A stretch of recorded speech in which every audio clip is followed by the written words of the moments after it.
Universitas Ibnu Khaldun Bogor, Ustadz Haji Henry Tanjung PhD.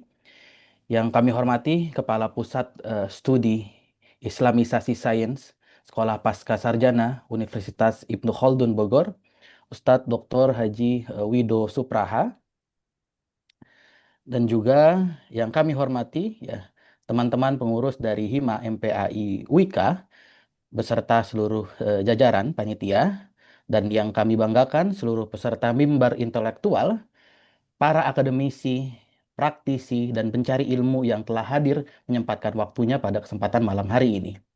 Selamat datang hadirin sekalian di Friday Night Webinar Series Mimbar Intelektual persembahan Himpunan Mahasiswa Magister Pendidikan Agama Islam UIK Bogor.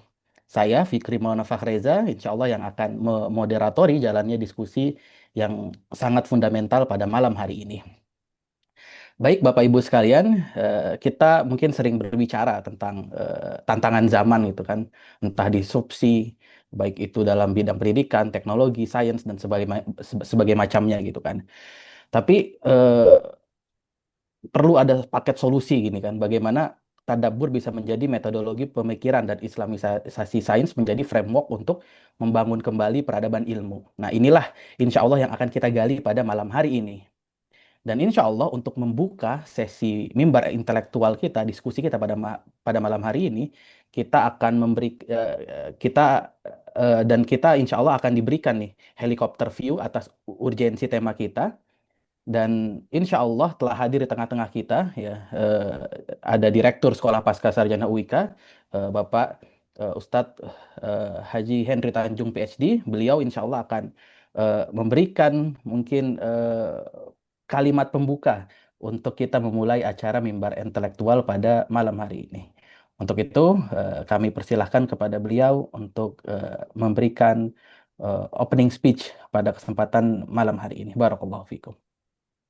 Baik, terima kasih Pak Ketua Fikri ya, Ketua Hima Himpunan Mahasiswa Magister Pendidikan Agama Islam UIK Bogor.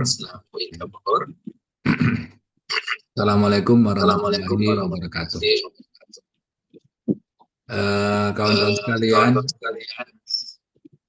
ini kenapa bergema ya? Eh, apakah ada feedback, Dokter? Ya, ada feedback. Oke, oke, udah. Baik. Eh, Alhamdulillah pada malam hari ini kita bisa memulai kegiatan kita perdana ya, mimbar intelektual ya. Nanti akan kita teruskan ya kebiasaan untuk kita menggali intelektualitas ini ya dari pakar-pakar kita ya, pakar-pakar yang dimiliki oleh Ibnu Khaldun untuk Indonesia ya. Jadi tidak hanya untuk Indonesia ya, teman-teman yang di luar negeri pun. Ini saya lihat ada Pak Rosli Ahmad ini dari Singapura ya, sudah join. Jadi ini adalah eh, dari UIK untuk dunia, gitu kan? Jadi tidak hanya Indonesia ya.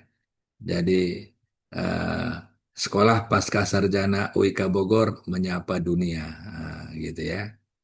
Jadi ini akan kita buat secara berketerusan ya, secara sustain, secara kontinu ya, bagaimana kita menggali nilai-nilai intelektualitas yang diselenggarakan oleh Himpunan Mahasiswa Magister Pendidikan Agama Islam Universitas Ibnu Khaldun Bogor ya. Saya sendiri selaku direktur menyambut baik ya kegiatan ini, dan ini memang tantangan saya waktu awal ya, waktu pelantikan Fikri sebagai ketua Hima, saya langsung tantang ya. Eh, Kita harus buat secara berkala dan kita undang seluruh dunia ya, intelektual seluruh dunia untuk join mengikuti acara kita ini. Alhamdulillah ini baru kegiatan perdana ini saya lihat sudah 67 orang yang join ya di Zoom ya. Mudah-mudahan nyampe 100 orang. Ya, ini sudah sangat bagus untuk kegiatan awal perdana ya. Dan bersama kita ada Dr. Wido Supraha, MSI ya. Nah, beliau ini adalah pakar Islamisasi Sains, ya juga pakar tentang sekolah adab yang dimiliki oleh Universitas Ibnu Khaldun Bogor ya. Beliau eh, sangat ahli di bidang itu dan beliau alumni doktor dari Sekolah Pasca Sarjana Universitas Ibnu Khaldun Bogor ya.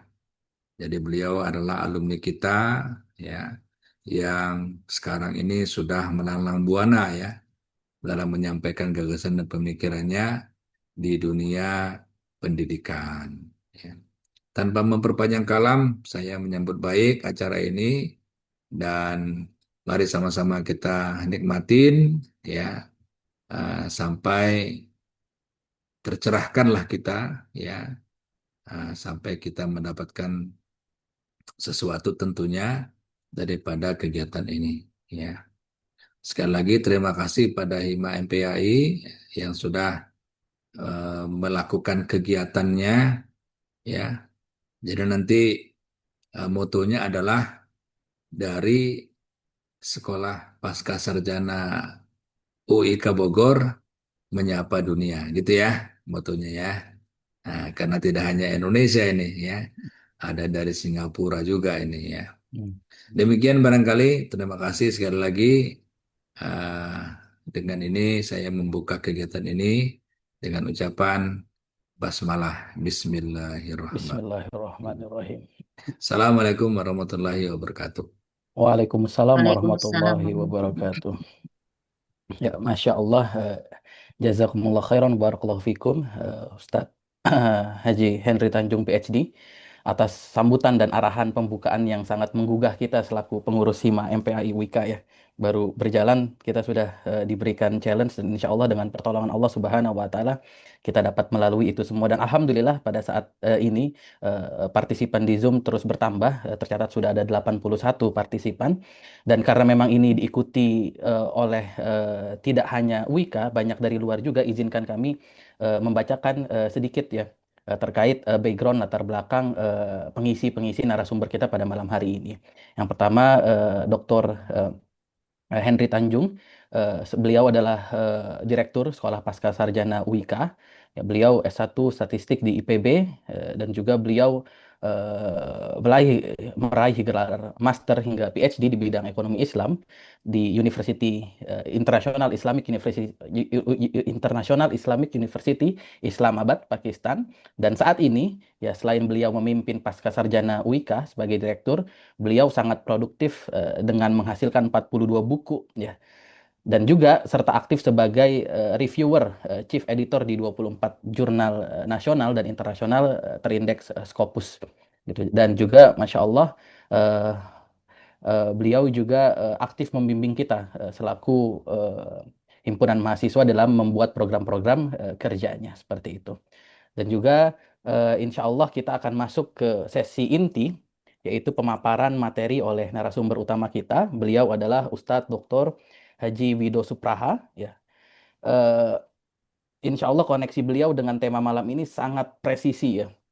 Karena beliau di UIK ini kepala Pusat Studi Islamisasi Sains gitu kan. Di Sekolah Pasca Sarjana UIK. Beliau memiliki latar belakang yang Masya Allah sangat unik ya. Bermula dari S1 Teknik Elektro yang kemudian beliau padukan dengan S2 Kajian Islam eh, dan Timur Tengah di Universitas Indonesia dan S3 Pemikiran dan Pendidikan Islam di UIK gitu. Begitupun beliau adalah seorang peneliti di INSIS ya, Wakil Ketua Komisi Penelitian di MUI Pusat dan juga founder dari Sekolah Adab Insan Mulia.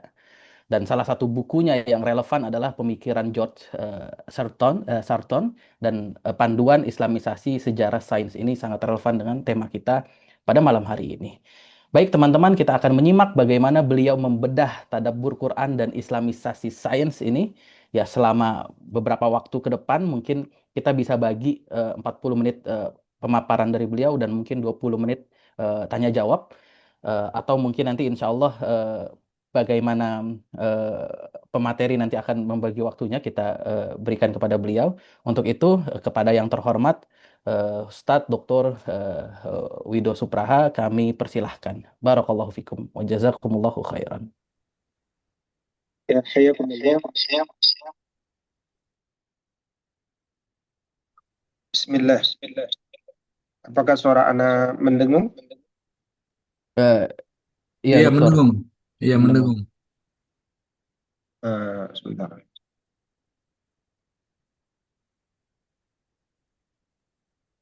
Apakah sekarang suara Ana mendengung? Udah enggak. Enggak, baik. Bismillahirrahmanirrahim. Yang sama-sama kita muliakan Direktur baru Sekolah Pasca Sarjana Universitas Ibnu Khaldun Bogor, Al-Ustadz Dr. Henry Tanjung, pakar ilmu sosial, wabil khusus takhasus ekonomi syariah, Hafizahullah Ta'ala, yang saya banggakan, saudara moderator Fikri MF, yang mengomandani mahasiswa Magister Pendidikan Islam UIK, yang saya banggakan seluruh pecinta ilmu, pecinta sains, para penuntut ilmu, para pejuang, para hamba Allah yang memahami bahwa hari ini dunia tidak sedang baik-baik saja, artinya kurikulum juga tidak baik-baik saja, bahan ajar juga tidak baik-baik saja, dan karena itu saya menyampaikan salam takzim atas nama Sekolah Pasca Sarjana Universitas Ibnu Khaldun Bogor. Uhayyikum jami'an bitahiyatil Islam wa tahiyatul Islami salam. Assalamualaikum warahmatullahi wabarakatuh. Alhamdulillahi rabbil alamin wa bihi nasta'inu ala umurid dunya waddin. Asyhadu an la ilaha illallah wa asyhadu anna Muhammad Rasulullah. Allahumma fasalli wa sallim wa barik ala sayyidina Muhammad sayyidil mursalin wa ala alihi wa sahbihi ajma'in amma ba'du. Sekali lagi sebelum saya mulai, suara saya jelas dan tidak berdengung ya, Fikri? Jelas, dokter. Oke. Kemudian untuk zoom-nya ini di batas 100 ya? Hmm, tidak 300 Ustadz. Oh, bisa 300. 300. Barakallahu fikum. Baik, materi yang akan kita sampaikan adalah bahwa tadabbur Al-Quran dan Islamisasi sains adalah solusi bagi tantangan dunia pendidikan kita hari ini. Supaya lebih mudah dalam menyampaikan alur berpikir, akhir-akhir ini saya lebih senang menggunakan coretan-coretan daripada slide. Meskipun nanti beberapa slide juga mungkin saya akan sampaikan. Tapi kita ingin sama-sama saling sharing terkait cara berpikir kita ya. Jadi yang pertama saya ingin sampaikan bahwa karena kita adalah seorang muslim dan bangsa Indonesia yang dasar negaranya adalah Pancasila. Pancasila itu kausa primanya adalah sila pertama. Sila pertama itu bunyinya adalah ketuhanan yang Maha Esa. Dan ini sebenarnya spiritnya wahdaniyah. Ya.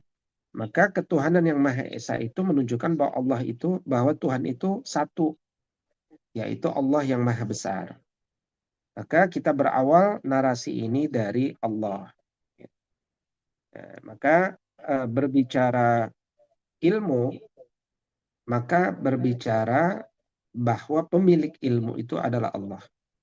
Maka disebut Allah Al-Alim. Allah itu adalah yang maha memiliki ilmu. Nah, ketika kita berketuhanan yang Maha Esa, itu artinya kita tunduk kepada Allah, artinya tunduk kepada kalam Allah. Kalam Allah itu adalah Al-Quranul Karim. Ya, kalam Allah itu adalah Al-Quranul Karim. Jadi kalau seseorang itu Pancasilais, otomatis dia akan tunduk kepada Allah, dan dalam konteks umat Islam dia tunduk kepada Al-Quran. Nah, Al-Quran ini berarti sesuatu yang kita harus dekat dengan kandungannya. Nah, pertanyaannya, kalau kita dekat dengan Al-Quran, kita itu jadi saintis atau jadi teroris? Nah, itu kan diskusi. Jadi saintis atau jadi radikalis? Jadi saintis atau apa yang lain? Nah, tentu saja kita yakin bahwa kalau kita mengikuti Al-Quran, maka kita akan berada di jalan yang benar dalam konteks umat Islam. Nah, untuk menjawab itu, kita perlu diskusi tentang apa itu sains. Ya. Sains itu apa? Nah, banyak diskusi tentang sains itu apa, tapi kita menggunakan bahasa orang awam dulu ya, bahwa sains itu adalah ilmu untuk hidup. Ya. Ilmu untuk hidup. Artinya, kalau seseorang itu tidak mempelajari sains, sebenarnya dia akan susah hidup di dunia ini. Gitu. Nah, dengan definisi ini, maka kalau ditanya siapa saintis pertama, who was the first scientist? Ya, siapa saintis yang pertama? Maka jawabannya adalah dialah manusia pertama, yaitu Nabi Adam alaihissalam. Dan Nabi Adam alaihissalam, ya, termasuk keturunannya Nabi Syed, ya, Nabi Idris, seorang pembelajar dan pencatat ilmu pertama, Nabi Nuh alaihissalam, dan terus, ya, kita ini belajar dari spirit Nabi Adam alaihissalam itu, bahwa beliau diturunkan ke muka bumi itu untuk menjadi khalifatun fil ardi. Ya. Jadi spiritnya Nabi Adam itu adalah khalifatun fil ardi. Khalifah di muka bumi. Apa arti khalifah? Khalifah ini secara leksikal artinya adalah wakil Allah. Secara makna leksikal juga artinya adalah pengganti, ya, generasi pengganti. Ya, kira-kira makna bagi orang umum adalah Allah menciptakan alam semesta ini berikut manusia dan menugaskan manusia untuk menjaga alam semesta ini, ya, baik dari berbagai kerusakan sekaligus memanfaatkannya agar lahir kemakmuran. Berarti untuk itu dia butuh banyak ilmu, ya. Dia butuh ilmu yang banyak. Maka Nabi Adam alaihissalam ketika pertama kali diturunkan ke muka bumi, Allah Subhanahu wa taala berfirman, A'udzubillahi minasyaitonir rajim, wa 'allama Adamal asma'a kullaha. Ya, Nabi Adam itu diajarkan berbagai cabang ilmu. Sehingga akhirnya beliau punya sebab untuk turun ke muka bumi dan kemudian menjadi sosok yang menggerakkan manusia di muka bumi ini, wabil khusus anak keturunan beliau, karena Nabi Adam itu usianya 960 tahun atau 1000 tahun, ya. Karena 40 tahun beliau berikan kepada Nabi Daud alaihissalam atau beliau ambil kembali. Selama 1000 tahun itu beliau memimpin anak keturunannya supaya tidak membuat kerusakan di muka bumi. Artinya sains yang benar itu adalah sains yang merawat bumi, bukan sains yang merusak bumi. Kenapa ada sains tapi merusak bumi? Karena saintisnya berparadigma eksploitatif. Dia mengeksploitasi tapi kemudian tidak memperbaiki atau mengeksploitasi secara berlebihan sehingga kata Syed Muhammad Naqib Al-Atas belum pernah terjadi kerusakan di muka bumi ini kecuali 300 tahun terakhir. Padahal mungkin alam semesta ini sudah berjalan lebih dari 8.000 tahun, tapi baru sekitar 300 tahun terakhir dunia ini mengalami kerusakan luar biasa. Terlebih ketika berkembang ilmu ekonomi yang tidak islami, ya, ilmu ekonomi yang tidak berbasis syariah Islam. Sehingga ilmu ekonomi itu kan satu di antara cabang ilmu sosial yang bermakna ilmu ekonomi itu adalah ilmu untuk memenuhi kebutuhan manusia yang tidak terbatas, ya, dengan sumber daya alam yang terbatas.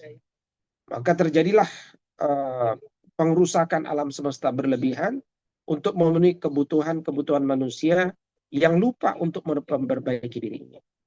Nah, sejarah kan mencatat kemudian setelah terjadi kerusakan baru muncul ya keilmuan-keilmuan untuk memperbaikinya, seperti ekonomi lingkungan, ya isu-isu karbon dan seterusnya. Itu kan kemudian terjadi. Nah, kenapa itu terjadi? Karena 300 tahun terakhir itu kita berada dalam kepemimpinan Barat. Dan Barat itu secara umum tidak beragama. Sejak revolusi industri itu adalah revolusi tanpa agama. Oke, sebelum kita lebih jauh, kita pahami dulu bahwa sains itu adalah ilmu dasar manusia untuk hidup. Jadi kalau Nabi Adam alaihissalam beliau kemudian turun ke muka bumi, ya katakan beliau tidak pakai baju, ya apakah beliau bisa hidup di gurun pasir ketika tidak ada baju? Ya, bagaimana ketika cuaca sangat dingin atau cuaca sangat panas, gitu kan? Kalau di Jaziratul Arab sangat sangat luar biasa. Nah, karena itu Nabi Adam diciptakan dengan kemampuan berpikir. Ya, jadi apa yang tidak dimiliki oleh makhluk selain manusia, jin dan malaikat, yaitu dia tidak punya akal, dia tidak berpikir. Ya, hewan-hewan itu tidak berpikir. Makanya manusia itu digelari sebagai al-hayawan an-natiq. Dia hewan yang berbicara. Nah, dia bisa berpikir, dia bisa membaca, gitu kan. Jadi manusia itu dia didorong untuk berpikir. Maka pelajaran pertama itu adalah mengaktifasi kemampuan berpikir. Makanya di ajaran Nabi penutup, ya Nabi ke-124.000, Nabi Muhammad SAW, ya pelajaran pertama itu jauh sebelum sholat, zakat, puasa, haji, ya kan, pasar dan seterusnya. Itu pelajaran pertama adalah iqra, berpikir. Jadi berpikir itu adalah pekerjaan dasar manusia. Nah, itu ilmu alamiah dasar pertama itu. Berpikir itu pekerjaan dasar manusia.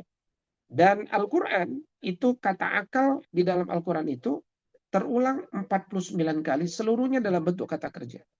Ya, jadi prasyarat dasar ya agar ilmu itu hadir adalah nomor satu, aktivasi akal.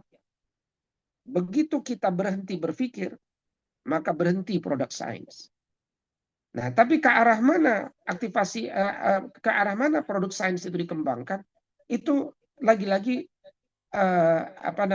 bergantung pada pandangan hidup manusia dalam berpikir. Maka aktivasi akal ini nanti membutuhkan ya worldview, pandangan hidup tentang bagaimana melihat dunia ini. Nah, makanya di Sekolah Pascarjana Universitas Ibnu Khaldun Bogor, baik S2, S3, ya, kemudian S1, ya, itu mata kuliah Islamic Overview itu menjadi mata kuliah dasar wajib.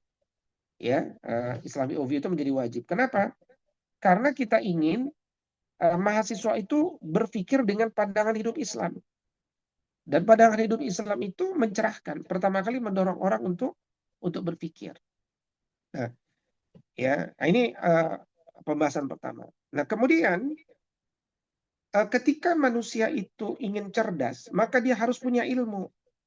Nah, ilmu itu datang dari Allah Subhanahu wa taala. Ya, ilmu itu datang dari Allah Subhanahu wa taala. Allah Subhanahu wa taala hanya memberikan sedikit ilmunya. Ya, tapi sedikit ilmunya itu sudah terkesan banyak bagi para penuntut ilmu hari ini. Dari mana Allah Subhanahu wa taala membagi ilmunya? Nah, Allah Subhanahu wa taala membagi ilmunya melalui banyak jalan. Ya, pertama melalui ayat-ayat kauniyah, ya, ayat-ayat kauniyah, yaitu alam semesta. Ya, alam semesta. Makanya alam itu ya alhamdulillah rabbil alamin, alamin itu alamah, tanda bahwa Allah itu ada. Orang kalau membaca alam, dia menguasai ilmu alam. Dia kalau belajar alam, maka dia akan terbawa pada pembacaan tanda-tanda yang menunjukkan Tuhan itu ada. Ya, nama Tuhannya siapa? Kita nggak tahu. Tapi kita tahu bahwa Tuhan itu ada. Nah, demikian kan perjalanan intelektual Nabi Ibrahim alaihissalam ketika dia hidup di fase di mana semua orang tidak berpikir. Tapi karena beliau sendirian berpikir, beliau bisa menemukan hakikat kebenaran. Makanya kebenaran itu tidak mesti bersama kebanyakan. Ya, boleh jadi kebanyakan belum tentu kebenaran. Nabi Ibrahim alaihissalam berpikir. Ketika Nabi Ibrahim alaihissalam berpikir, dia ketemu bahwa Tuhan itu bukan yang tidak mesti terlihat, tidak meski bintang, bulan, matahari, tapi sesuatu yang menciptakan itu semua. Siapa namanya? Tidak tertulis di alam semesta, tapi bil haqiqah, Tuhan itu wujud.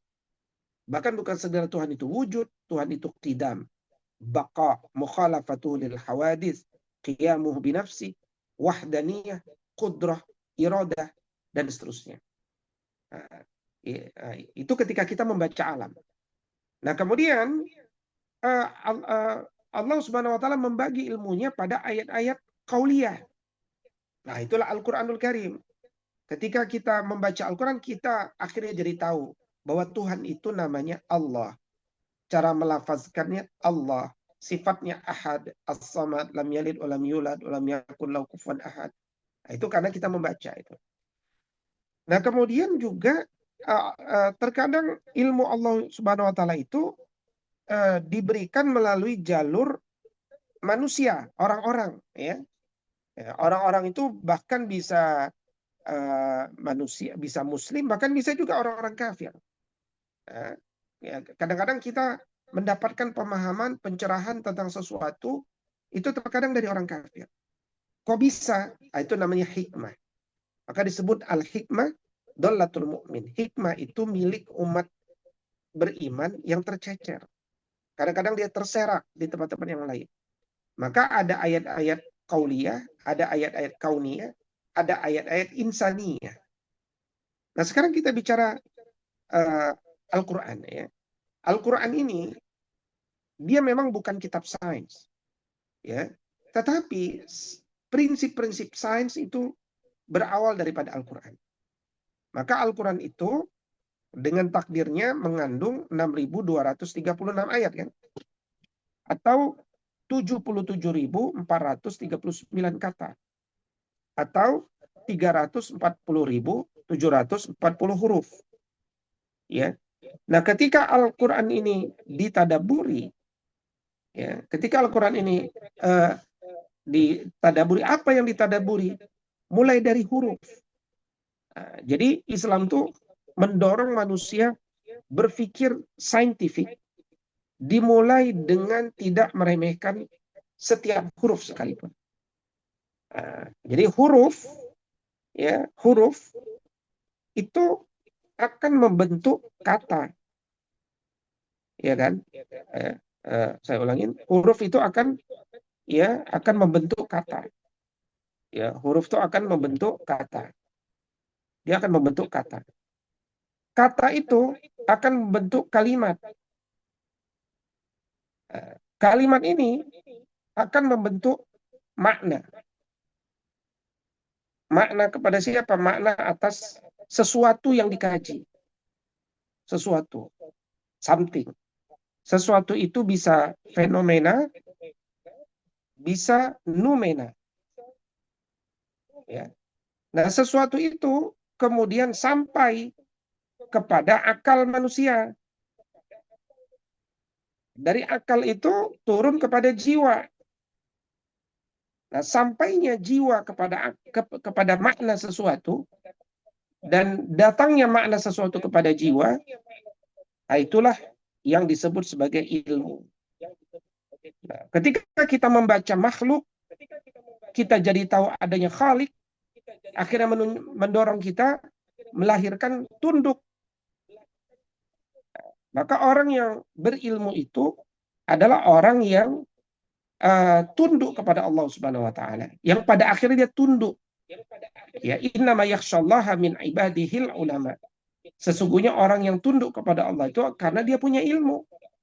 Nah, bentuk ketundukannya adalah dengan sujud, ya, dengan ruku. Bab ini disebut sebagai bab sholat, ya. Bab ini disebut sholat. Maka belum berilmu seseorang kalau nilai agamanya 9, tapi sholat subuhnya jam 9. Itu dia belum punya ilmu, dia baru tahu. Nah, maka proses ini yang kemudian dikembangkan. Nah, ketika seseorang itu membaca Al-Quran sekali lagi, dia diminta membaca Qurannya itu dengan adab. Ya, bacanya dengan apa? Dengan tartil. Apa itu tartil? Pelan-pelan, perlahan-lahan, supaya makharijul hurufnya, ya, makna dari huruf-hurufnya dia bisa resapi. Apalagi ada huruf yang juga kata dalam Al-Quran, seperti ba dengan ka, seperti tak, demi, la, sungguh, fa, maka, wa, dan gitu kan. Nah, kemudian kenapa dibaca tartil? Supaya dia bisa tadabbur, ya, supaya dia bisa tadabbur. Ini Quran surat Shad, surat 38 ayat 29. Dan kita tahu untuk jadi orang cerdas, ya, dalam konteks ulil albab, ya, karena di Universitas Ibnu Khaldun Bogor itu kita punya masjid ulil albab, punya pondok pesantren mahasiswa ulil albab.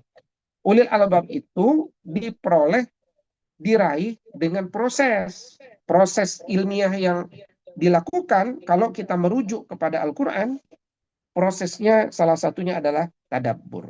Nah, ini dalam Quran surat 38 ayat 29. Allah berfirman, "A'udzubillahi minasyaitonirrajim. Kitabun anzalnahu ilaika mubarakun liyadabbaru ayatihi wa liyatazakkara ulul albab."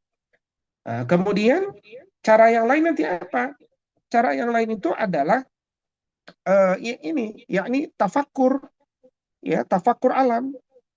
Ya, dalam Quran surat Ali Imran, ya, uh, surat Ali Imran surat ketiga ayat 190 191. Allah Subhanahu wa taala berfirman, "A'udzubillahi minasyaitonirrajim. Inna fi khalqis samawati wal ardi wa ikhtilafil laili wan nahar la ayatil liulil albab." Nah, jadi langkah kedua untuk menjadi orang cerdas itu bukan sekedar tadabbur ayat-ayat Al-Quran, tapi juga tafakkur ayat-ayat alam semesta. Nah, begitu juga dengan beberapa langkah yang lain, seperti dia membaca kisah-kisah dalam sejarah kehidupan, ya, dan seterusnya, dan kisah itu masuk dalam ilmu sejarah, dan sejarah itu masuk pada ilmu sains, ya. Maka ketika kita mentadaburi yakni Al-Quranul Karim ini, kita secara umum akan mendapati bahwa seluruh alam semesta itu, ya, bahwa seluruh isi Quran itu kira-kira dia mengandung 3 cabang ilmu, yaitu ilmu tentang adab manusia satu kepada Allah. Ya. Nah, ini yang kemudian kurang lebih jumlah ayatnya di dalam Al-Quran sekitar 4%. Ya, di dalamnya tuh ada akidah, ya, ada akidah, kemudian ada ibadah, dan ada tazkiyah, ya. Ada tazkiyah.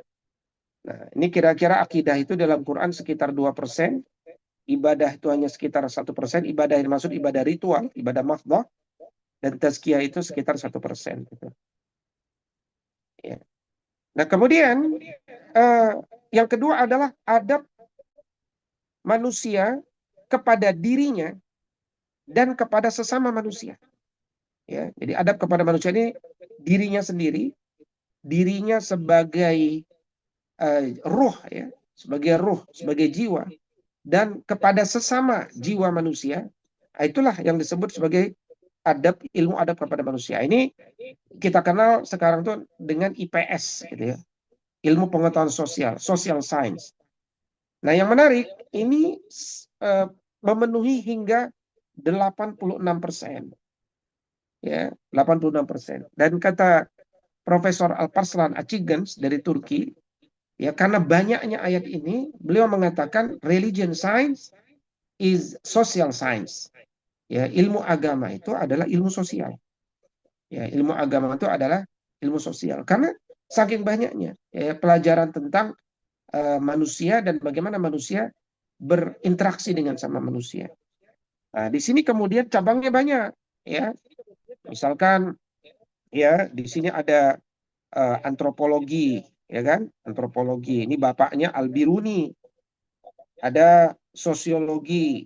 Nah, ini bapaknya adalah Ibnu Khaldun. Ya, ini kampus kita namanya kampus Ibnu Khaldun Bogor. Itu bapak sosiologi.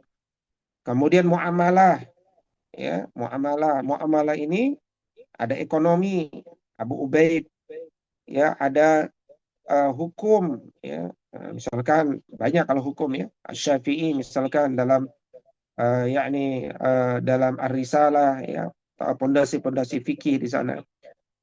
Kemudian ada politik, ya. Politik itu bisa Al-Mawardi, ya, bisa Ibn Taimiyah, bisa dan yang lainnya. Kemudian ada geografi, itu ada Al-Mas'udi, ya, ada Al-Mas'udi. Kemudian ada sejarah, ya, sejarah Ibnu Khaldun juga dia punya karya di sana.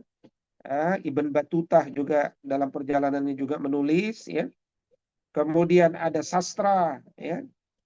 Ada sastra, ada ya humaniora secara umum lainnya, ya, humaniora. Nah, ini, ya, ada pendidikan, jangan lupa, ya. Ada takdib, ada pendidikan. Pendidikan itu nanti ada psikologi pendidikan, ya, ada teknologi pendidikan, ya, ada macam-macam turunannya, IPS. Nah, kemudian di dalam Al-Quran itu juga mengandung ilmu tentang adab manusia kepada alam. Nah, ini yang kemudian sekarang disebut sebagai IPA.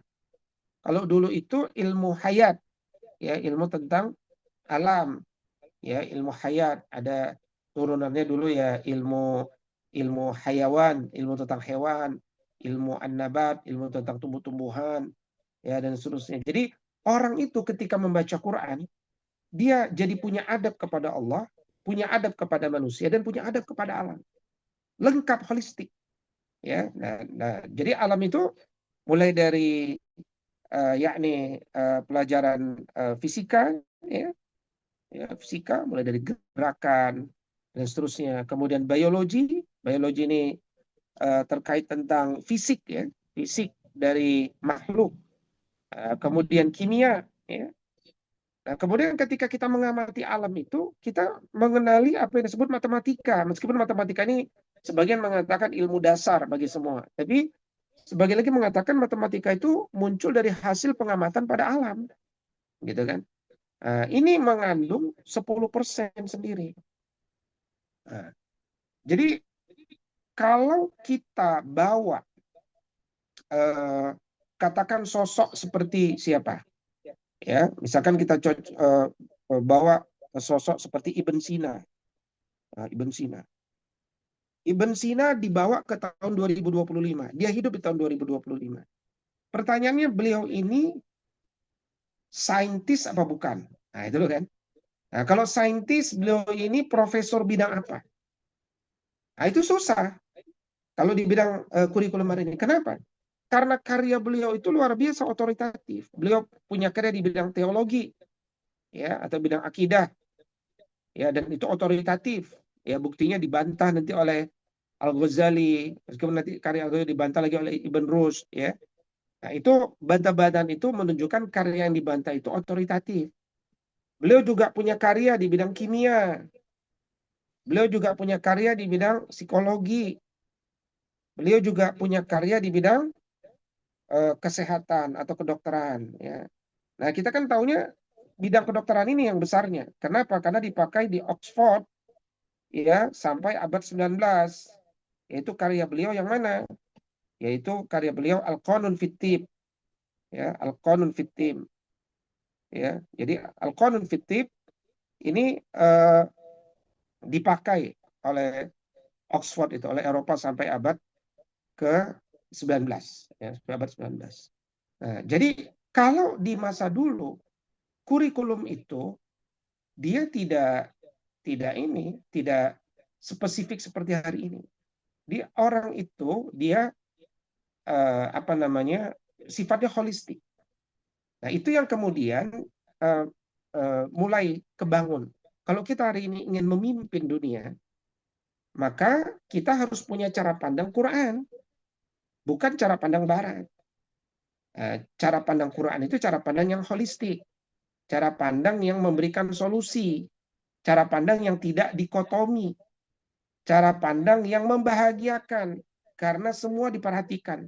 Jasadnya, akalnya, jiwanya, itu semua diperhatikan. gitu. Dan apa tadi?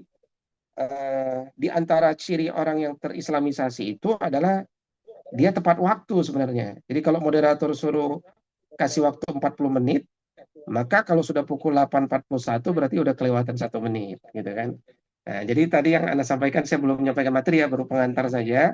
Tapi kira-kira itu sudah bisa jadi pengantar yang cukup bagaimana tadabbur Quran itu akan mendorong pada islamisasi sains dan akan berkembang tentang pentingnya setiap muslim itu menjadi seorang saintis.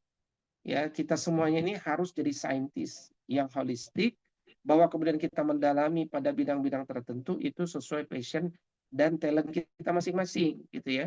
Tapi jangan sampai kemudian kita merasa bahwa peradaban itu akan tercapai hanya karena aku hafal Quran saja, atau karena aku belajar akidah saja, atau karena aku belajar antropologi saja. Nah, itu sangat tidak mencukupi sebenarnya. Sekali lagi karena kembali tadi kepada Nabi Adam alaihissalam sebagai saintis pertama, beliau pun diturunkan ke muka bumi itu setelah wa'allama Adam al-asma'a kullaha. Di antaranya dia sudah diajarkan tuh berbagai cabang ilmu, gitu ya.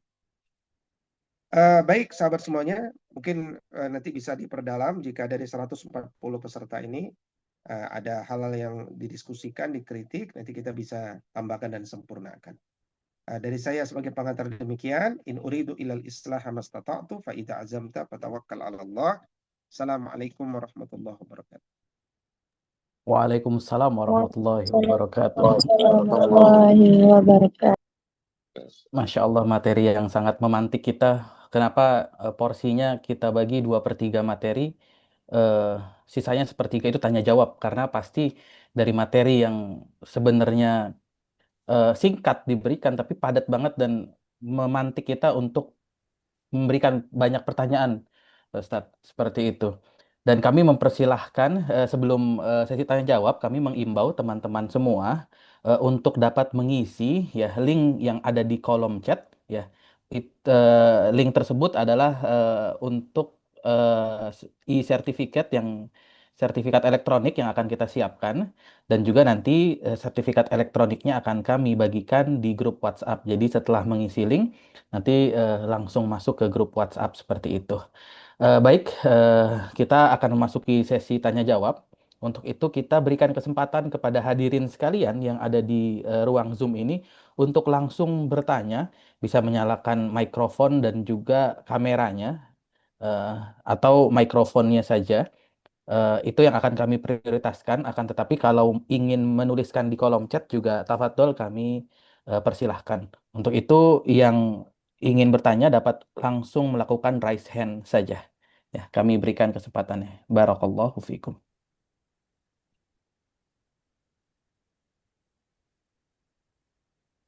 Udah ada 141 orang, Masya Allah nih.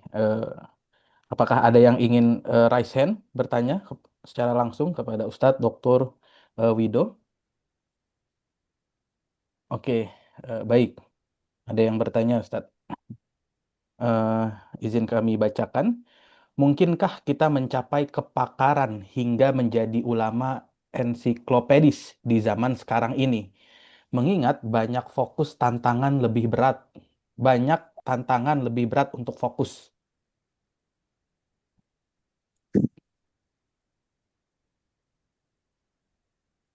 Seperti Ya, itu. gimana? Mungkinkah kita mencapai kepakaran hingga menjadi ulama ensiklopedis di zaman sekarang ini? Mengingat banyak tantangan lebih berat untuk fokus itu. Jadi mungkin buat fokus itu berat gitu. Jadi kayaknya nggak memungkinkan deh untuk mungkin apa nggak mungkin nih untuk menjadi ulama ensiklopedis di zaman sekarang ini seperti itu.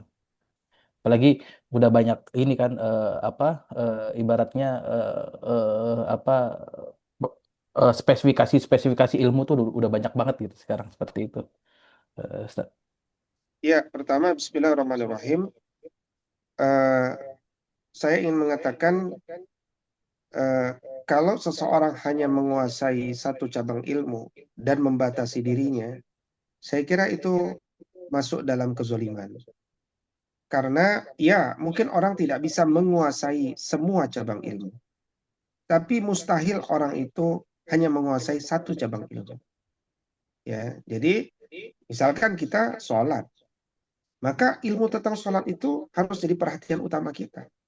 Dan itu keseharian kita. Ya, jangan sampai kita sholat ikut-ikutan.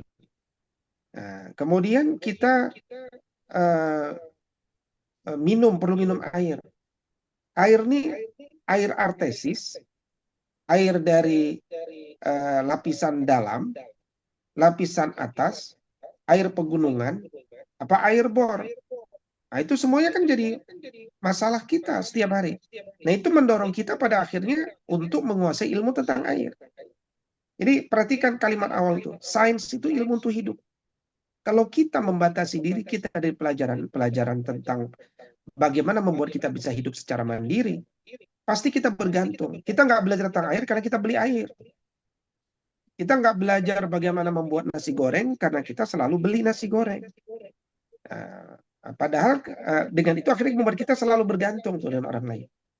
Ya, tidak ada masalah selama ekosistem kebergantungan itu ada.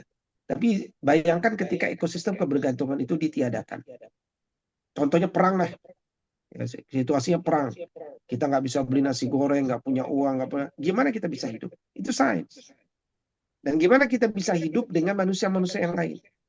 Nah, maka manusia harus bisa menguasai banyak cabang ilmu dengan tidak membatasi dirinya pada batasan-batasan yang tidak diperlukan, karena batasan itu dibuat oleh oleh satu pihak yang menginginkan manusia itu berpikirnya parsial, tidak holistik, gitu. Ya, ibarat kata kalau dia pakar perikanan, dia khusus pakar ikan mujair warna hitam betina. Nah, gitu. Nah, jadi kalau jantan dia bukan pakar, gitu kan. Kalau warna merah itu bukan bidang saya. Nggak boleh sampai sekecil itu.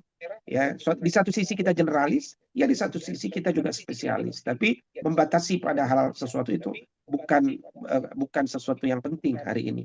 Nah, kalau masalah tantangan, sebenarnya tantangan masa lalu lebih besar dari tantangan hari ini. Bayangin, tantangan masa lalu itu tantangan akses kepada ilmu yang tidak mudah. Untuk menuntut ilmu kepada ulama saja, ulamanya belum tentu mau nerima dia belajar. Ya, jadi akses pada kitab-kitab, akses pada bahasa itu rumit di masa dulu. Orang tuh harus mencari ilmu dulu sebelum mempelajari ilmu. Ilmunya dicari dulu, baru dipelajari gitu kan. Nah sekarang, masya Allah, ya, saya pribadi itu kalau di dalam mobil ya, itu saya selalu seringkali, bukan selalu, seringkali menyalakan itu Gemini. Menyalakan itu maksudnya karena saya bawa mobil, saya tidak bisa ngetik, saya nyalakan dalam bentuk suara kan. Nah, kemudian kita dialog, ngobrol dialog. Artinya bahkan sekarang ini saya naik mobil pun bisa ngobrol sama sesuatu yang dia bisa menambah pengetahuan saya. Ya belum tentu membuat saya tambah cerdas, tapi pengetahuan saya bertambah. Gitu. Nah dulu nggak bisa akses seperti itu. Ya jadi tantangannya ada, berbeda, selalu ada, tapi kemudahannya juga lebih banyak hari ini. Nah, jangan sampai kemudahan lebih banyak hari ini justru tidak berkorelasi positif dengan ketundukan kita kepada Allah, penguasaan kita pada ilmu-ilmu yang sifatnya holistik. Nah, itu kan berarti sebenarnya masalahnya ada pada diri kita sendiri. Ya, wallahu a'lam. Barakallahu fikum, jazakumullah khairan. Untuk penanya, apakah sudah cukup menjawab? Insya Allah ya. Oke, sahih benar juga Ustadz. Ini tanggapan ya Ustadz. Sahih benar juga Ustadz. Akses ilmu ribuan kali lebih mudah dibandingkan ulama ensiklopedis kita dulu yang harus berjalan ratusan kilo untuk satu guru. Barakallahu fikum. Terima kasih Ustadz. Insya Allah sudah menjawab. Oke, selanjutnya ada pertanyaan Ustadz. Bagaimana perspektif Al-Quran terhadap politik dan seperti apa kehidupan politik di zaman Rasulullah Sallallahu Alaihi Wasallam? Ini mungkin awal pada saat Piagam Madinah mungkin atau seperti apa nih? Dalam Al-Quran tapi pertanyaannya. Oke, pertama kita perlu belajar dulu tentang apa itu politik. Ya. Saya coba goreskan tadi di yang tadi ya. Oh, Afan, saya share screen dulu. Screen. Oke. Ya. Jadi ketika kita seorang muslim, sekali lagi pandangan hidup kita adalah Qur'ani. Maka Allah itu jadi pusat orientasi eh, dari semua pemikiran kita. Dari Allah kita belajar Al-Quran, kalam Allah. Dari Al-Quran itu kita belajar konsep tentang manusia, ya, konsep tentang ilmu, konsep tentang dunia, ya, konsep tentang nilai, ya, dan seterusnya. Nah, konsep manusia dengan ilmu ini lahir pendidikan, ilmu pendidikan. Konsep ilmu tentang dunia ini ilmu untuk dunia, ini sains. Ya. Nah, kemudian dunia dengan katakan konsep kebahagiaan, ya, atau ya kebahagiaan, nah, ini melahirkan konsep ekonomi. Nah, kemudian ada lagi konsep nilai, ya, konsep nilai. Bagaimana manusia bisa memenangkan nilai-nilai yang dia yakini? Nah, itu nanti lahirnya politik. Nah, kemudian bagaimana nilai-nilai yang dia yakini itu dan menang itu dihormati oleh orang lain. Itu nanti ya jatuhnya adalah konsep hukum, ya, ilmu hukum. Jadi hukum itu adalah ilmu yang dipelajari untuk saling menghormati antar nilai yang menang. Kalau politik itu ilmu bagaimana nilai yang dianut oleh seseorang itu menguasai, menang. Nah, pertanyaannya bagaimana Islam bicara tentang penguasaan nilai, gitu kan? Kita nggak bisa jawab kecuali kita baca Al-Quran. Di dalam Al-Quran, surat At-Taubah, ya, dalam Al-Quran ada satu perspektif, ya.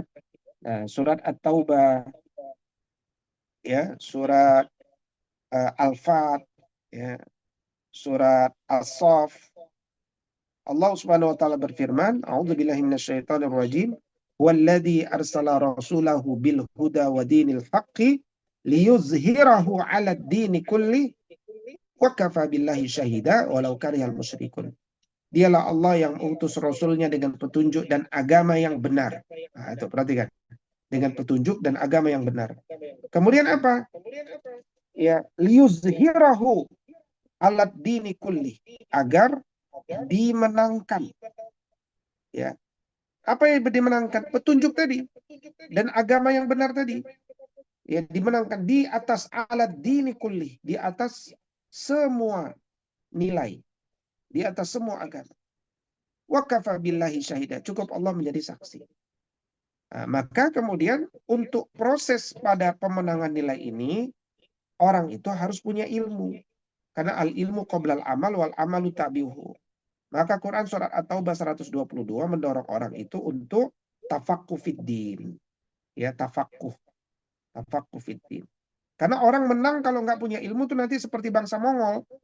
Menguasai kota Bundar Baghdad, peradaban Islam dikalahkan, tapi dia nggak punya narasi, gitu. Nah, setelah dia punya ilmu, maka dia bergerak kepada Quran surat Asy-Syu'ara, surat 42 ayat 13. Syara'a lakum minad din, ya, disyariatkan kepada 124.000 nabi itu ada yang sama, syariatnya ada yang sama, ya, tidak hanya wa ilahukum ilahu wahid, tidak hanya juga masalah sholat, zakat, fardul hasan dan seterusnya, tapi juga adalah iqamatuddin, ya, iqamah ad-din, ya, an aqimuddin.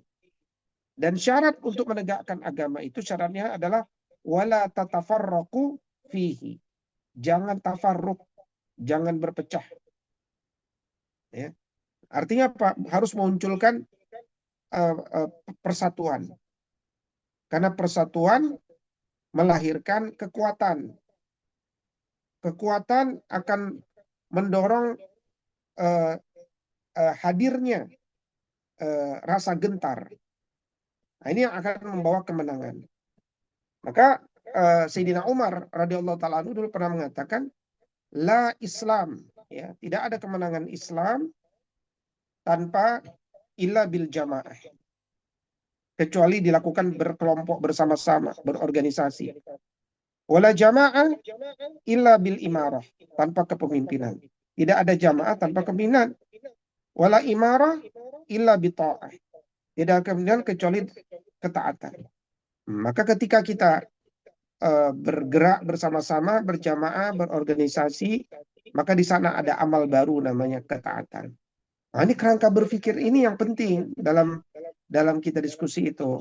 Sehingga kerangka berpikir itu tidak dibuat-buat, memang hasil pembacaan kita. Jadi tujuan memenangkan artinya kemenangan agama itu diperoleh kalau kita bisa membaca bagaimana proses sampai kepada sana. Ya. Jadi kita nggak bisa tiba-tiba lompat. Proses itu harus dilalui ya secara sabar, perlahan, ya, dan bertahap, konsisten, gitu ya.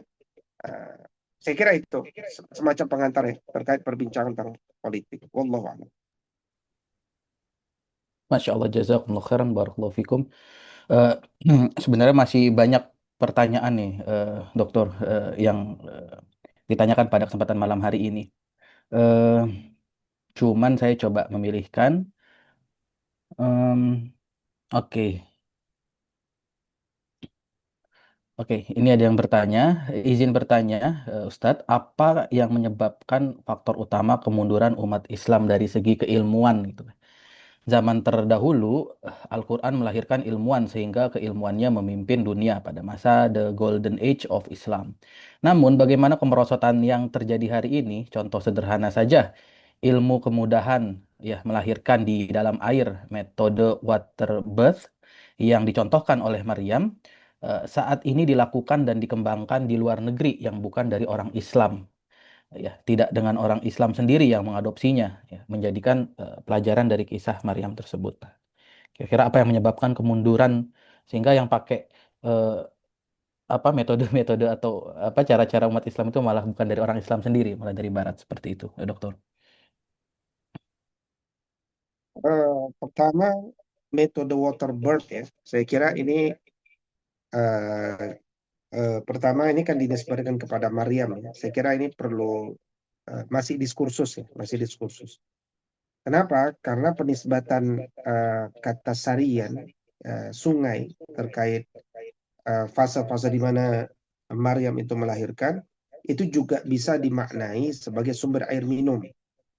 Ya, bukan kemudian belum tentu dimaknai sebagai posisi Maryam itu berdiri jongkok kemudian melahirkan di dalam air ya, meskipun hal tersebut juga mungkin, tapi butuh teks yang kuat ya dalam hal ini, dan sepertinya teks masalah waterbird-nya Maryam sepertinya masih kurang kuat ya, wallahu a'lam.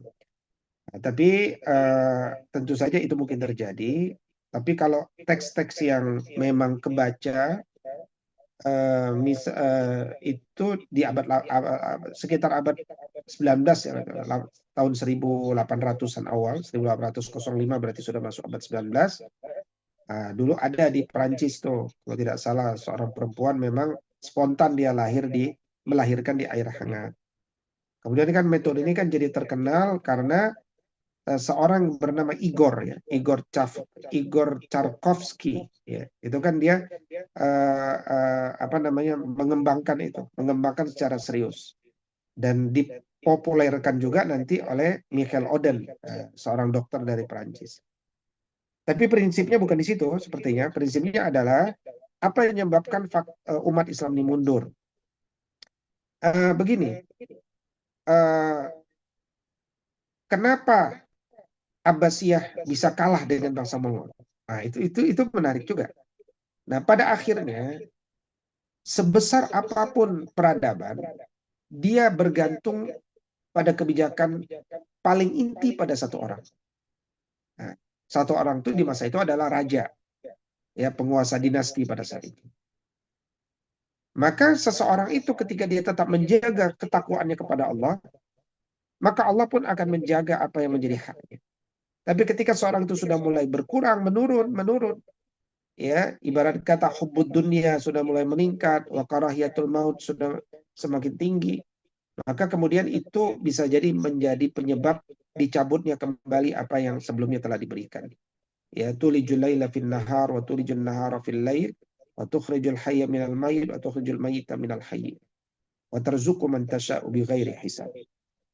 Nah, kata Syekh Muhammad Naqib Alatas, dengan demikian kemunduran umat Islam itu sebenarnya kalau ditelusuri adalah kemunduran dari sisi manusianya. Sehingga kemunduran umat Islam itu sebenarnya faktor utamanya adalah karena the loss of adab, hilangnya adab, ya, hilangnya kedisiplinan. Nah, makanya misalkan Nabi dulu sudah bersabda, atau minimal Sayyidina Umar radhiyallahu taala dulu sudah pernah berkata, "Alimu auladakumus sibahatu warrimayatu warrukubal khail." Ajarkan anakmu berenang, memanah, berkuda. Pertanyaannya sekarang, di negeri-negeri muslim di Indonesia, lulus SMA berapa persen yang bisa berenang? Lulus SD apalagi, berapa persen yang bisa berenang di kedalaman 3 meter? Gitu kan? Kalau kita bandingkan dengan Cina, di Cina masih pakai Pampers 2 bulan, 2 tahun kurang, itu udah bisa diajarkan berenang di kedalaman 2 meter. Nah, sementara umat Islam masih sibuk fokus, bahkan hanya menghafal Quran saja, tapi tidak mau belajar selainnya, dan bahkan tidak menguatkan fisiknya, gitu kan? Berarti dia tidak holistik. Makanya adab itu dari hasil pembacaan al-atas pada karya-karya Al-Ghazali, ya, dan ulama-ulama yang lain, itu kemudian adab itu the discipline of body, mind, soul. Jadi perhatian kita pada kedisiplinan jasad, akal, jiwa, ini holistik. Itu menjadi salah satu penyebab awal nanti bangkitnya kembali peradaban.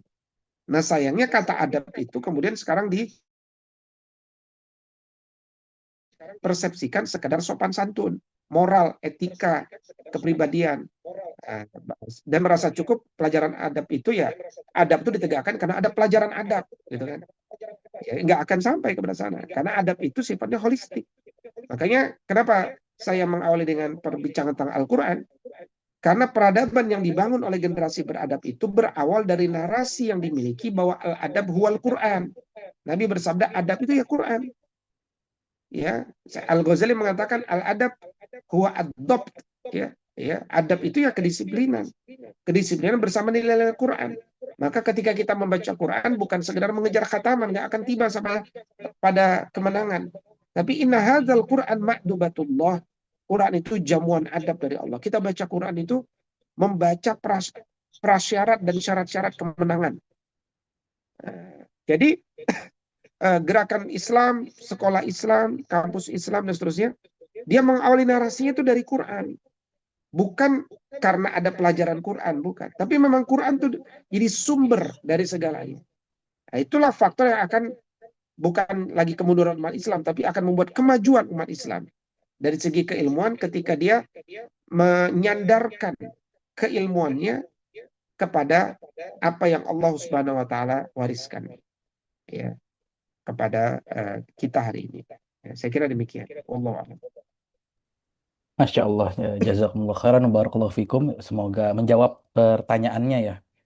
Baik ya, kami imbau kembali kepada Bapak dan Ibu semua untuk mengisi eh, link presensi webinar Mimbar Intelektual kita pada malam hari ini. Kami kirimkan kembali di kolom komentar atau chat, karena di situ nanti akan ada sertifikat elektronik yang akan kita bagikan di dalam grup WhatsApp-nya kemudian. eh karena waktu sudah menunjukkan 21:05 dan juga Dokter Ustadz Dokter Wido sudah mengisi, kami lihat dari pagi ya. Ini juga baru selesai ngisi, lanjut lagi ngisi di tempat kami. Eh, Assalamualaikum Pak. ya, Nam, gimana? Saya dari Singapura, Pak Oh, Rusli. dari Singapura, Dokter. Boleh. Saya ingin mendapat penjelasan sedikit dari Pak Dokter ya. Bisa kedengaran suara saya? Kedengaran Pak Kedengaran, Rusli ya. Ahmad, sehat berkah selalu. Itu kalau menurut fahaman saya, sains itu Al-Quran itu bukan kitab sains ya, tapi dia eh, dia merupakan panduan, ya panduan. Makanya eh, ada kata-kata dalam Al-Quran itu Allah mengajak kita membaca, merenung, berfikir, dan mengambil iktibar daripada eh, apa kejadian-kejadian. Makanya bagi saya itu eh, proses baca, renung, tadabur itu merupakan satu eh, langkah atau prosedur saintifik sendiri. Jadi makanya Al-Quran itu kalau tidak diguna pakai untuk menyelesaikan masalah sains, yaitu masalah sains itu bagi saya adalah yang bersangkut paut dengan sunatullah alam kita ini, ya. Jadi kalau Al-Quran itu tidak diguna pakai untuk menyelesaikan masalah sains hingga ke hari ini, makanya itu merupakan satu uh, langkah yang tidak tepat. Karena Al-Quran itu sebenarnya adalah scientific arrangement atau prosedur yang Allah Ta'ala sudah beri semacam gambaran kepada sesiapa juga yang ingin berpikir untuk menjadi saintis. Jadi makanya kalau kita orang Islam gagal memahami perkataan baca, renung, iktibar, sebenarnya kita sudah gagal dalam prosedur saintifik itu sendiri. Mana mungkin kita mungkin menjadi saintis sendiri. Itu Mbak masukan dari saya, Pak. Apa mungkin begitu, Pak? Ya, Bismillahirrahmanirrahim. Jadi Al-Quran itu adalah kitab petunjuk, kitab huda. Maka selepas kita membaca Al-Quran, patutlah kita bertanya, apa petunjuk yang engkau berikan kepadaku dari ayat yang aku baca? Itu dulu paling pertama. Jangan sampai lepas baca Quran, kita merasa tak dapat petunjuk. Berarti Quran itu bukan kitab petunjuk. Dia adalah hudal linnas. Wa bayyinati minal huda wal furqan. Jadi Quran itu akhirnya bisa membuat kita itu membedakan. Oke. Nah, sekarang saya coba coret-coret lagi. Ya. Jadi Quran itu ya dia bukan kitab sains seperti apa yang difahami orang hari ini, tapi Quran itu adalah kitab petunjuk. Ya. Dalilnya ada Al-Quran hudal linnas wa bayyinati minal huda wal furqan. Nah, dia mengandung standar. Standar dalam hidup. Standar apa? Standar benar, standar baik, dan standar bahagia. Ya, standar benar, al-haq. Famadza ba'dal haqqi illa dhalal. Apalagi sesudah kebenaran kecuali kesesatan. Ya. Kemudian standar albir, kebaikan. Karena setelah albir itu al-isam. Kemudian standar kebahagiaan. Quran surat Hud ayat 104 105. Jadi dia mengandung standar. Sehingga orang kalau sudah punya standar itu, dia punya al-furqan, punya kompetensi untuk membedakan. Ini benar apa sesat? Ini baik atau dosa? Ini bahagia atau kecewa? Nah, begitulah ya standar. Nah, kemudian dia juga kita petunjuk tentang bagaimana cara berpikir. Nah, tadi disebut sebagai scientific arrangement. Ya. Jadi, oke.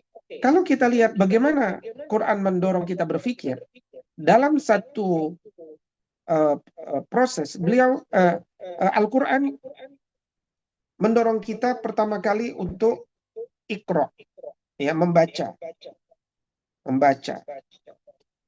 Kemudian mendorong kepada kita untuk mengamati, ya.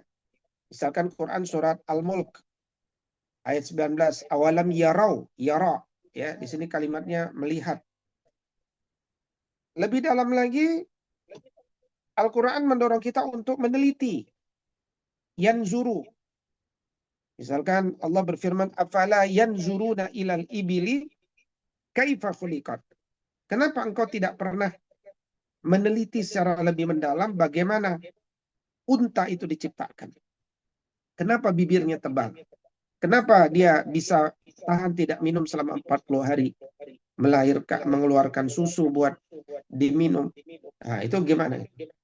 Kemudian yang keempat adalah komparasi. Ya, komparasi. Dan komparasi ini dilakukan melalui ya perjalanan untuk membandingkan. Cara pandang ini sekarang itu dikenal sebagai scientific arrangement. Jadi orang tuh didorong untuk membaca, mengamati, meneliti, membandingkan. Nah, sementara cara berpikir ini minimal sudah ditulis di dalam Al-Quran 1448. Ya kan? Tambah 10 tahun yang lalu. Di tengah padang pasir. Cara berpikirnya sudah dibuat. Ya, cara berpikirnya. Jadi, dia memang bukan kitab sains, tapi sains itu ilmu untuk hidup. Sementara Quran itu adalah kitab yang memberikan petunjuk kepada manusia untuk bisa hidup di dunia dengan mandiri, dengan meraih ridha Allah. Nah, sehingga Quran itu memberikan petunjuk pada proses berpikir. Nah, maka sains itu terkadang disebut sains Islami, terkadang disebut sains sekular. Itu karena cara dia membaca, cara dia mengamati, cara dia meneliti, cara dia mengkomparasi, itu berbeda dengan Muslim membaca. Nah, perbedaannya ada di mana? Ada di level worldview. Nah, jadi petunjuk ini nanti kan mendorong worldview, ya, melahirkan bagaimana cara seseorang melihat sesuatu tadi. Nah, jadi dia memberikan petunjuk itu. Nah, makanya Quran itu tidak menjawab semua persoalan sains hari ini, tapi dia memberikan spirit kepada manusia untuk bergerak, mencari solusi dalam zamannya yang berbeda-beda. Nah, dia memberikan prinsip-prinsip besarnya, dia memberikan rambu-rambunya, ya. Bahkan dia memberikan kritik-kritiknya. Jadi kalau kita kan kita belum bicara nih bagaimana tahap melakukan Islamisasi. Ya, kenapa tidak cukup dengan integrasi? Karena integrasi itu baru bagian daripada proses panjang Islamisasi. Jadi bagaimana mungkin kita bisa melakukan Islamisasi kalau kita tidak memulai dari meyakini bahwa Quran itu adalah kitab petunjuk, tidak memulai dengan membangun Islamic paradigm, Islamic worldview dalam diri kita, tidak mengokohkan standar-standar Quran itu dalam hidup kita, dan tidak punya kebiasaan berpikir secara sistematik yang dibangun oleh Quran, ya kita tidak akan bisa sampai kepada Islamisasi, gitu kan.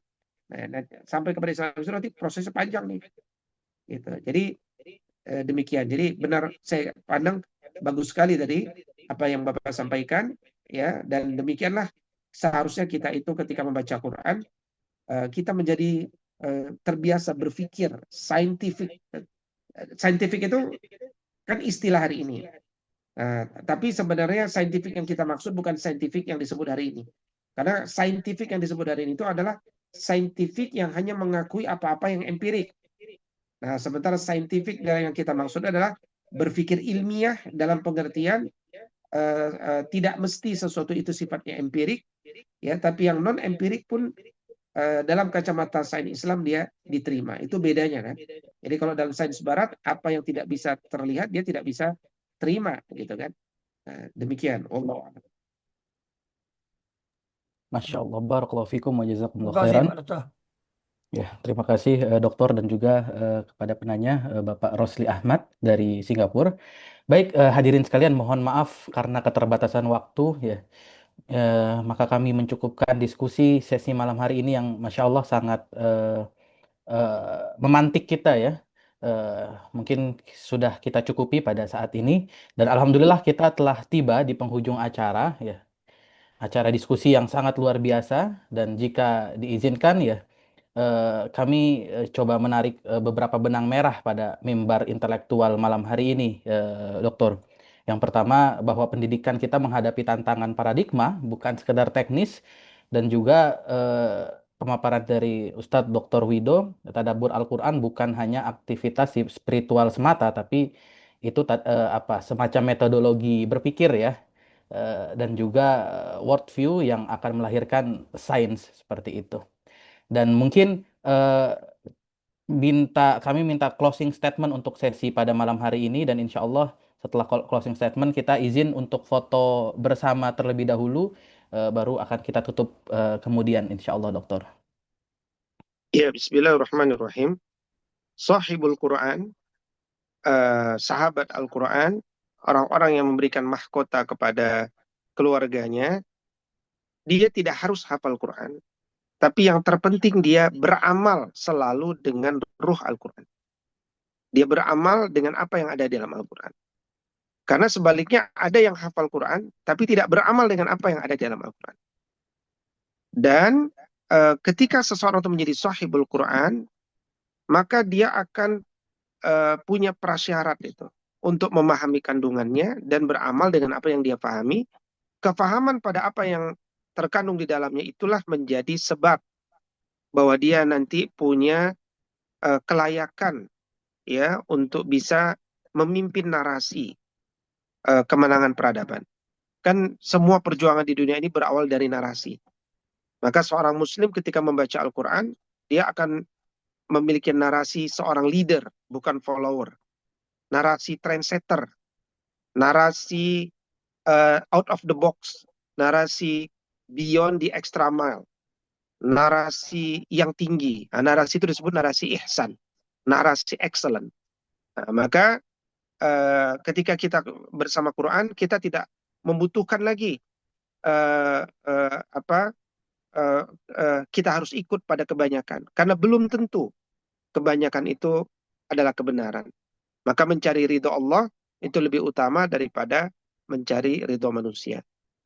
Pada akhirnya, ketika pada akhirnya jalan yang kita tempuh itu adalah ternyata jalan kemenangan, jalan kemudahan, jalan yang mensukseskan, pada akhirnya para follower akan mengikuti generasi Qurani. Karena mereka sebenarnya tidak dekat sama Quran, dia hanya sifatnya ingin tahu apakah memang baik atau tidak baik. Nah, manakala kita sudah sampai pada titik di mana ternyata bersama Quran itu najah, ya, penuh dengan kesuksesan, maka orang-orang akan bersama kita. Itulah wujud dari doa kita itu. Wa ja'alna lil muttaqina imama. Jadikanlah kami pemimpin bagi orang-orang bertakwa. Karena kita memimpin mereka dengan narasi.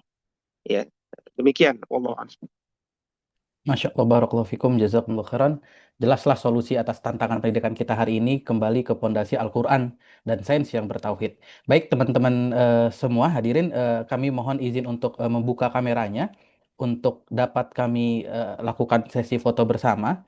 Untuk panitia dimohon untuk membantu menangkap layar ya. Barakallahu fikum. 3, 2, 1. Panitia sudah ada yang standby mengambil gambar. Kembali. Ada ini yang buka kamera, kita boleh tangan eh, kanan di dada sebelah kiri ya. Tangan kanan di dada sebelah kiri. Tangan kiri di dada sebelah kanan. Tangan kanan di dada sebelah kiri ya. Oke. 3, 2, 1. Oke. Admin boleh geser lagi ke layar selanjutnya. 3, 2, 1. Yap. Barakallahu fikum wa jazakumullah khairan. Baik Bapak Ibu hadirin semua, kami ucapkan terima kasih kepada kedua narasumber kita, Bapak Dr. Henry Tanjung dan juga Ustadz Dr. Wido Supraha atas ilmunya. Dan kami juga mengucapkan terima kasih kepada Hima MPAI Wika dengan kabinet kerja hari ini takwa, kolaborasi dan juga legacy ya. Itu nilai yang kami pegang dan seluruh panitia yang bertugas, dan kami apresiasi setinggi-tingginya untuk seluruh audiens yang telah berpartisipasi aktif pada malam hari ini. Saya Fikri Wanafah Reza selaku moderator mohon undur diri ya. Mohon maaf atas khilaf dan kurangnya. Semoga diskusi ini menjadi amal jariah dan pembuka jalan bagi kebangkitan pendidikan Islam di negeri kita dan juga di dunia. Dan mari kita tutup dengan membaca hamdalah dan juga doa kafaratul majlis. Alhamdulillahirabbil alamin. Subhanakallahumma wa bihamdika asyhadu an la ilaha illa anta astaghfiruka wa atubu ilaik. Terima kasih. Wabillahi taufik wal hidayah. Wassalamualaikum warahmatullahi wabarakatuh.